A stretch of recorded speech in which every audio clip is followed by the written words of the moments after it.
सुंदर होता है मन अति सुंदर।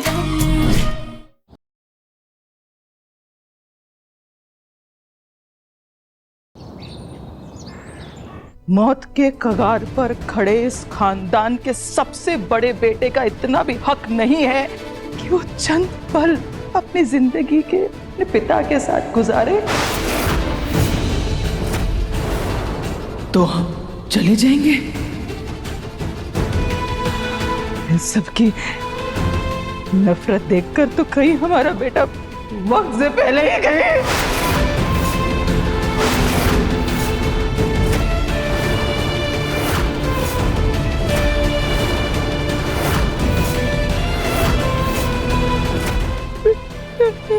तितली जी मम्मी जी। पहला वो सामान समेट लो, अभी जाना है हमें, अभी निकलना। चलो ए बेटा उठ जा।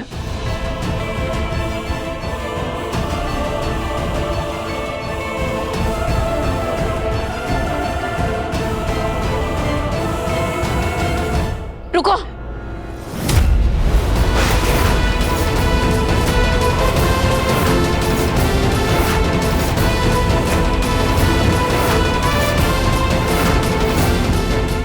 वर्षों पहले वक्त अलग था, हालात अलग थे, लेकिन अब बात अलग है बेटा। मैं इतने बड़े पाप का बोझ लेकर जी नहीं पाऊंगी। एक बेटे को उसके बाप के प्यार से वंचित नहीं रख सकती।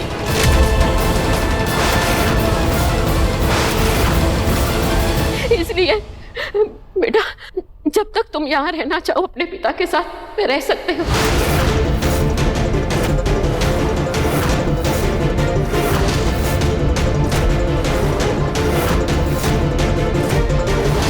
और वैसे भी डॉक्टर ने तुम्हें कहीं आने जाने के लिए मना किया बेटा। मरने वाले की आखिरी इच्छा पूरी होनी ही चाहिए ना। कली,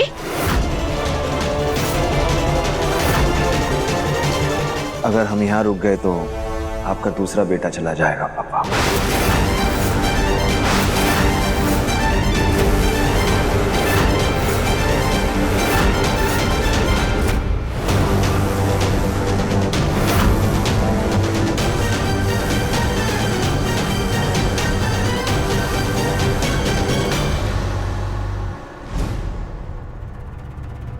बेटा, तुम भी मेरे बेटे हो और सनी भी मेरा बेटा है।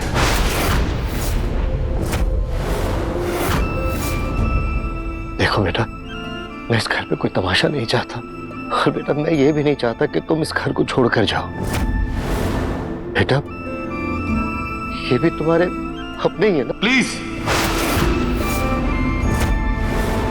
आप एक पूरा का पूरा परिवार हमारे सामने खड़ा कर दोगे और कहोगे कि ये हमारे अपने हैं, इन्हें अपना लो, सर का ताज बना के इन्हें सर पे बिठा लो, ये नहीं हो पाएगा हमसे।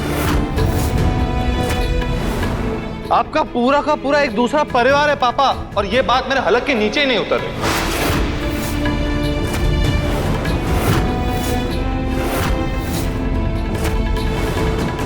मुझे इस घर से जाना ही होगा, तभी मैं कुछ सोचने समझने के लायक रहूंगा, वरना मेरा सर फट जाएगा।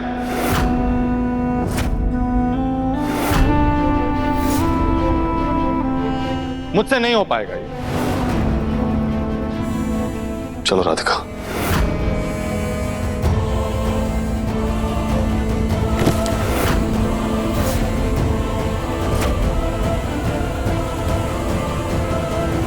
नहीं मुन्ना, रुक जा मुन्ना।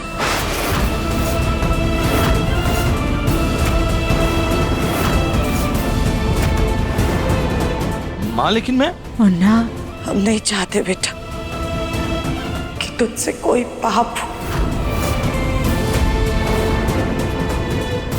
मुन्ना, इस वक्त तेरे पापा को तेरी सबसे ज्यादा जरूरत है।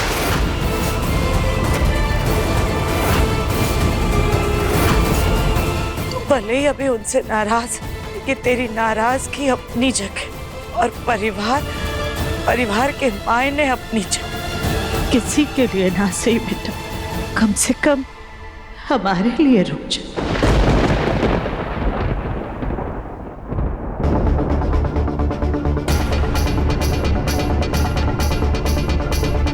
घर से जाएंगे तो ये लो, लेकिन इनके चक्कर में दिव्य चला गया तो मुन्ना के पापा कहीं जज्बात में आकर सब कुछ अपने इस नए नवेले बेटे के नाम ना करते हैं। बहन जी, पापा जी के लिए ना सही लेकिन कम से कम माँ जी के लिए तो रुक जाइए। माना ये लोग हमारा परिवार नहीं है, लेकिन ताई जी, ताऊ जी, गोलू भैया, कली भाभी, गौरी, ये सब तो हमारे अपने हैं ना। इनके लिए रुक जाइए, इनका ख्याल रखने के लिए प्लीज। रुक रहा हूं मैं, लेकिन एक बात याद रखिए, सिर्फ और सिर्फ आपके लिए रुक रहा हूं मां।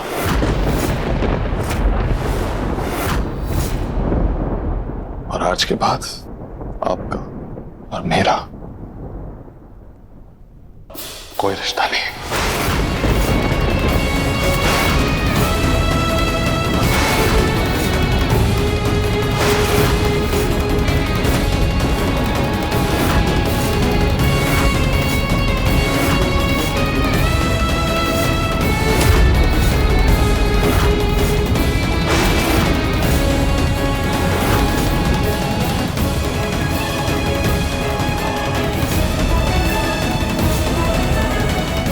खुश रहो,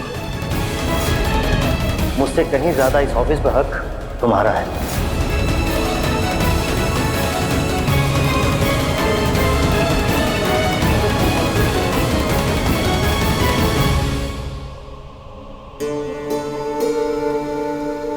तुमसे कुछ जरूरी बात करनी है, आओ हमारे साथ।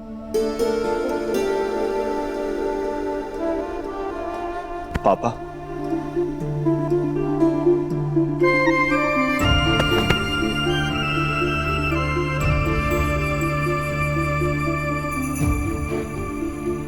थैंक यू पापा। हम बचपन से आपसे इतना दूर रहे, अब लगता है काश ये बीमारी हमें पहले हो गई होती तो हमें अपने पापा का प्यार पहले ही मिल गया होता। नहीं बेटा, ऐसे नहीं कहते। नहीं पापा, अब हम कुछ दिन और चैन से जी पाएंगे।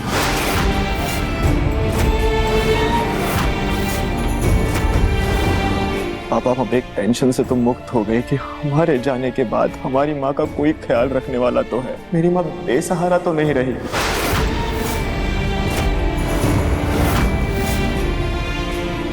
तो कुछ नहीं होगा बेटा।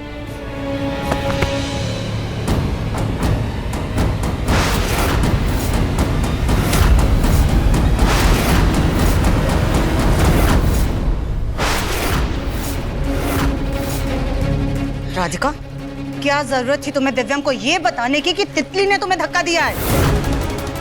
अरे जब सब कुछ खत्म हो गया था तो फिर ये बात तुम अपने पेट में दबा करके नहीं रख सकती थी? काम का घर पे फिर से इतना बड़ा तमाशा खड़ा करवा दिया तुमने। माँ जी, हम भी दिव्यम जी को ये बात बताना नहीं चाहते थे, लेकिन हमें मजबूरी में बताना पड़ा, उनकी जिद के कारण बताना पड़ा। दिव्यम जी हमारी चोट को लेके परेशान हो रहे थे, बार बार सवाल किए जा रहे। रहने दो राधिका, रहने दो तुम। एक तो तुमने तितली वाली बात बता दी और तुमने वो सेब खिलाने वाली बात भी बता दी। जिस बात को इतने सालों से हम अपने कलेजे में दबाए जी रहे थे वो तुमने यूं एक झटके में बता दिया। अरे अगर आज दिव्यम गुस्से में घर छोड़ करके चला जाता तो जिस बच्चे के लिए हम इतना बड़ा पहाड़ अपने सर पर उठाए इतने सालों से जी रहे थे वो तुमने सब बिगाड़ दिया। हमारी बरसों की तपस्या सब बर्बाद कर दी तुमने। और तुम अपने दिमाग में ये गांठ बांध लो राधिका कि मुन्ना कभी भी अपने पापा को छोड़ करके नहीं जा सकता है। अब आगे से इस बात का ख्याल तुम रखना कि मुन्ना के जहन में भी घर छोड़ने वाली बात नहीं आनी चाहिए। जी जी माँ जी, हम आगे से इस बात का ख्याल रखेंगे। ये सब यहाँ रख दो।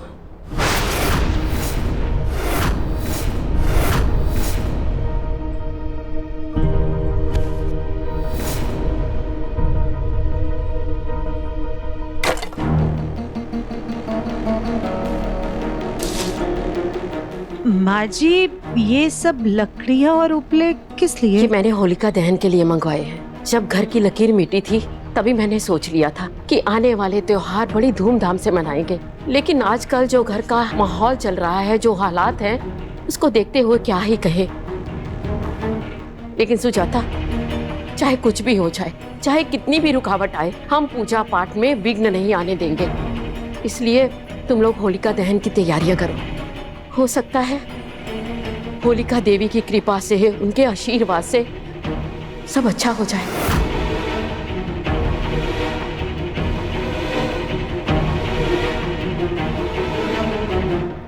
राधिका, दिव्यम इस वक्त बहुत परेशान है। जाओ जाकर के उसका मन बहलाओ, उसे होलिका दहन के बारे में बताओ, और अगर वो मना करे तो उसको मनाना तुम्हारी जिम्मेदारी है।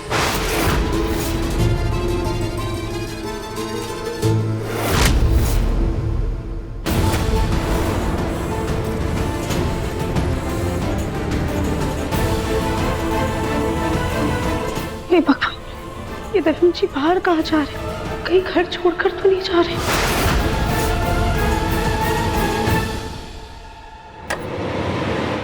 दिव्यम जी नहीं नहीं नहीं, आप अभी क्या करें? हम आपको ऐसे घर छोड़कर नहीं जाने देंगे। छोड़िए हेलमेट।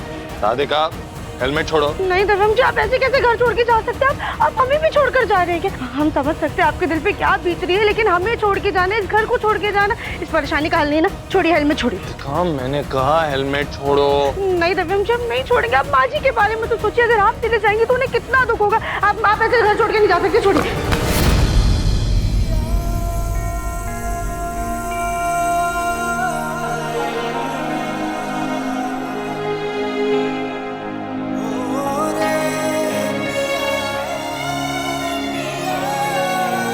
कौन कह रहा है कि मैं घर छोड़ के जा रहा हूँ?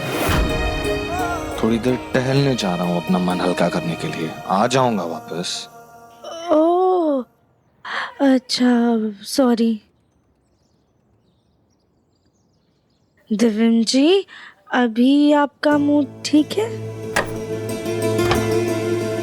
कैसे हो सकता है मेरा मूड ठीक, राधिका?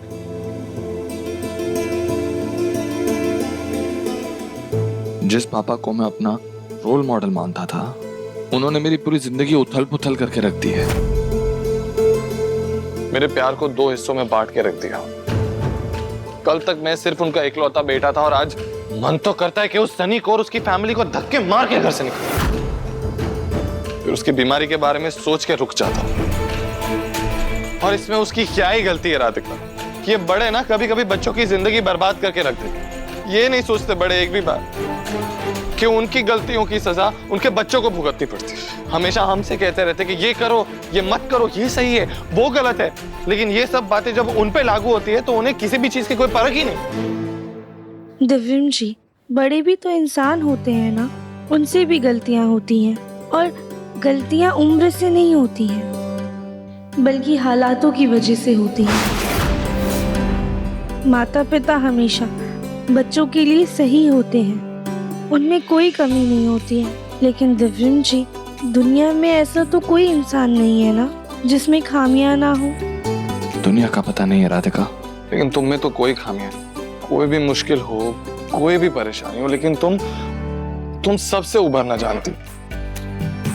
मेरा मूड जब भी खराब होता है, मैं जब कभी भी गुस्से में होता हूँ, तुम यूं ठीक कर देती हो।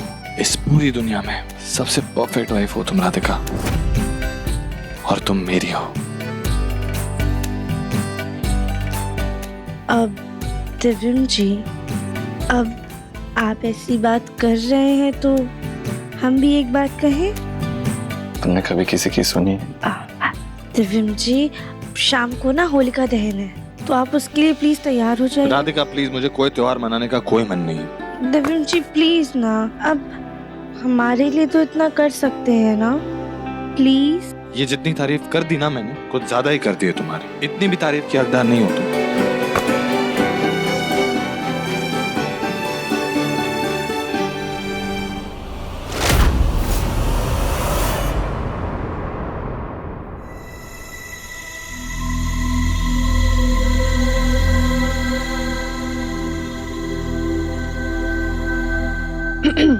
हाय हाय, हमें पानी कहाँ से मिलेगा?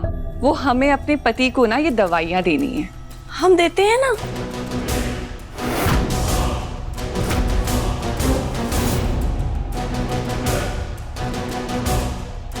भगवान ने तुम्हें आंखें दी है ना, तो अपनी नजरें घुमा करके देख लो, पानी दिख जाएगा।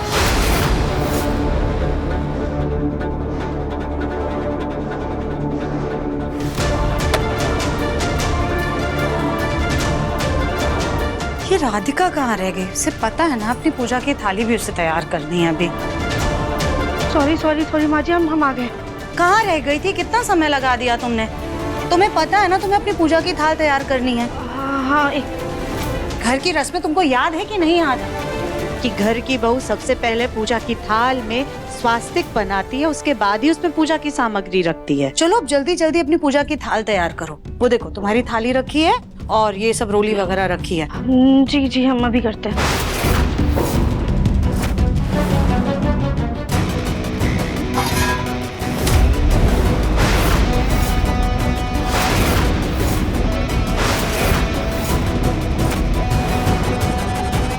इस घर की बहू तो हम भी है ना, तो पूजा की थाल सजाने का हक हमारा भी तो बराबर का हुआ ना। बड़ी तेज है ये। वो देना जरा, ये दो।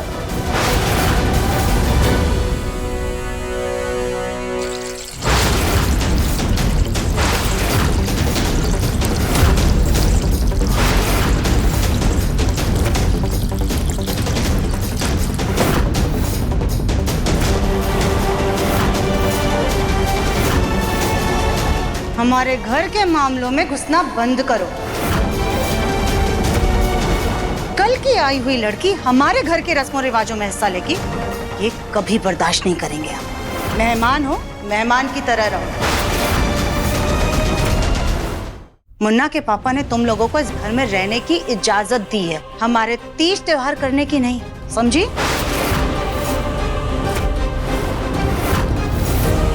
आंटी जी, आप हमें नहीं रोक सकती। रस्मों रिवाज वो तो हम भी करेंगे, वो भी इसी घर में। अब ये थाल ना सही तो दूसरी ही सही, क्योंकि ये तितली रस्म तो करके रहेगी। आखिर हम भी तो बंसल परिवार की बहू है ना, पापा जी की बड़ी बहू।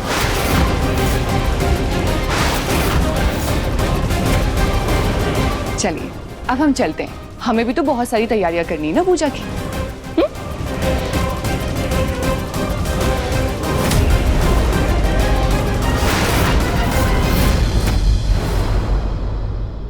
अरे तितली जी तो सनी जी की दवाइयाँ यहीं भूल गई, हम उन्हें देकर आते हैं।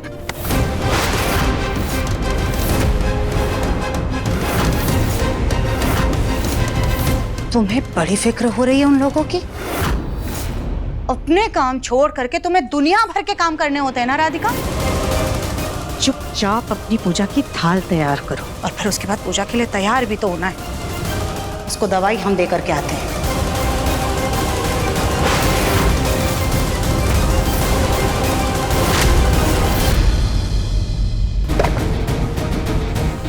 ये लो अपने पति की दवाइयाँ, और आइंदा से कभी हमारे घर के मामलों में पड़ी तो हमसे बुरा कोई नहीं होगा। आंटी जी, पक्का ये वही दवाइयाँ हैं ना जो हम किचन में लेकर आए थे? तुम्हारी हिम्मत कैसे हुई हमसे सवाल करने की, हम पर उंगली उठाने की? तुम लोगों की तरह तिरिया चरित्र का खेल हम नहीं खेलते। तुम्हारी सास झेलती होगी तुम्हारे ये तेवर, लेकिन हम नहीं झेलेंगे। ये वही दवाइयाँ हैं जो तुम किचन में रख करके गई थी।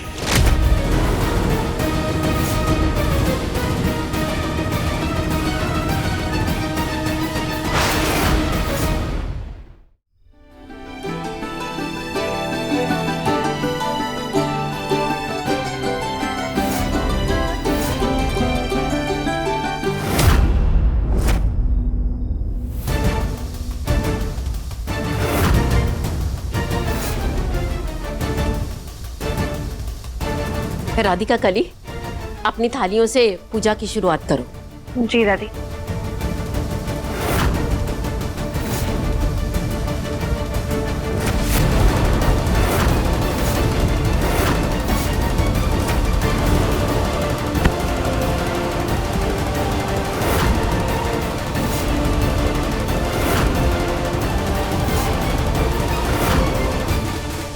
सुजाता, कविता, आओ बेटा।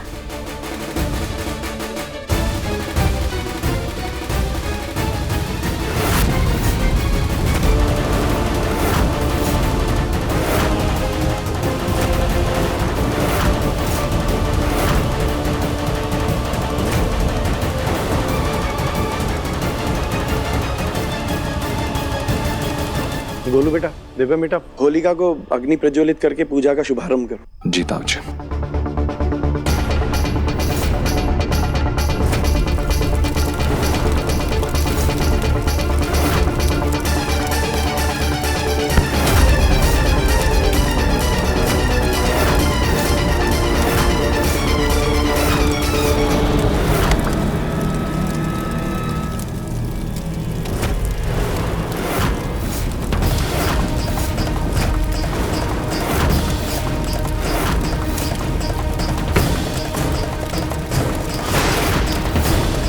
मुहूर्त का समय निकला जा रहा है, होलिका दहन कर दो।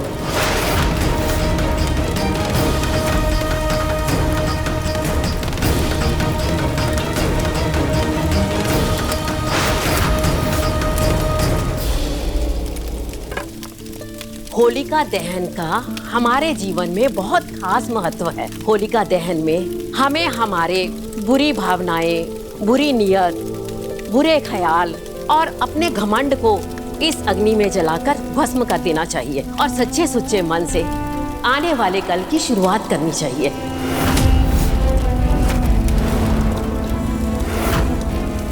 हे होलिका माता, हमारे घर में चल रहे सारे तनाव को अग्नि में भस्म करके बस खुशियां ही खुशियां रहे, हमारी दिल से यही मनोकामना है।